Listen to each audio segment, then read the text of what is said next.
আলহামদুলিল্লাহ। শুধু আলহামদুলিল্লাহ বলে শেষ নয়, যে দয়ার নবী, মায়ার নবী, রুজহানের নবী, বাদশার নবী, যিনাকে সৃষ্টি না করলে কিছুকে সৃষ্টি করা হতো না। বড় বড় পাহাড়, পর্বত, নদী, নালা, চন্দ্র, সূর্য, তোমাকে আমাকে কিছুকে সৃষ্টি করা হতো না। সেই নবীর উপরে একবার প্রাণ খুলে দরুদ পড়ি সাল্লাল্লাহু আলাইহি ওয়াসাল্লাম।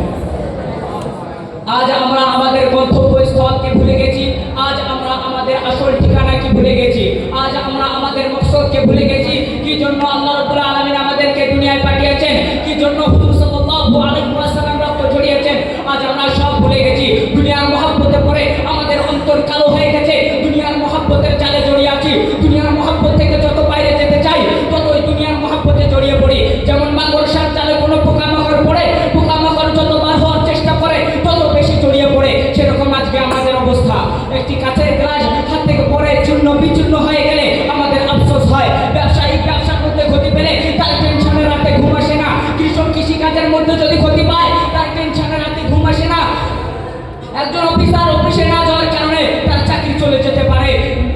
দুনিয়ার নাম না মানার কারণে তার শাস্তি হতে পারে। দুনিয়ার হুকুমে এত পাবন্দি, দুনিয়ার হুকুমে এত গুরুত্ব, আজ আল্লাহকে ভুলে গেছি, দুনিয়ার হুকুমের গোলাম হয়ে গেছি, ব্যবসা বাণিজ্যের গোলাম হয়ে গেছি।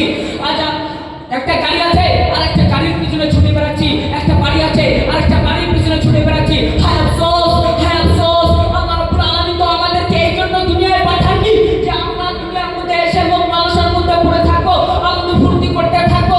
আল্লাহ রাব্বুল আলামিন আমাদেরকে পাঠিয়েছেন একটি মহা উদ্দেশ্যের জন্য। আল্লাহ রাব্বুল আলামিন বলেন, ওয়ামা খালাকুল জিন্না ওয়াল ইনসা ইল্লা লিয়াবুদুন। আমি জিন এবং মানব জাতিকে সৃষ্টি করেছি শুধুমাত্র আমার ইবাদত করার জন্য। সেই বান্দা আজ আমরা আল্লাহকে ভুলে গেছি। আল্লাহ বলেন, ওয়াজআলনা নাওমাকুম সুবাতা। আমি নিদ্রাকে আরামদায়ক জিনিস বানিয়েছি। ওয়াজআলনা লাইলা লিবাসা। আমি রাতের পর্দাকে আবৃত বানিয়েছি। ওয়াজআলনা লাইলা ওয়াজআলনা নাহারা মাআশা। আমি রাতের পর্দা, আমি দিনকে উপার্জনের সময় বানিয়েছি। আল্লাহ বলেন, বান্দা তুমি তোমার সামনে যা কিছু দেখতে পাচ্ছ, পাহাড়, পর্বত, নদী, নালা, চন্দ্র, সূর্য, সমস্ত কিছু আমি বানিয়েছি। আল্লাহ বলেন, আল্লাযী খালাকাল মাউতা ওয়াল হায়াতা লিয়াবলুয়াকুম আইয়ুকুম আহসানু আমালা। তিনি জন্ম এবং মৃত্যুকে সৃষ্টি করেছেন তোমাদের পরীক্ষা নেওয়ার জন্য, তাতে করে কে কত নেক কাজ করে আসতে পারে। আজ আমাদের কোথায় নেক কাজ, আজ আমাদের কোথায় ঈমান, আজ আমাদের কোথায় আমল। যে ঈমান আজান শুনলে মসজিদের আমাদের জন্য নিয়ে আসতে পারে না, যে ঈমান পর্দা দাঁড়িয়ে থেকে দৃষ্টিকে দূরে রাখতে পারে না, এই ঈমান আমাদেরকে কিভাবে জান্নাতে পৌঁছাবে।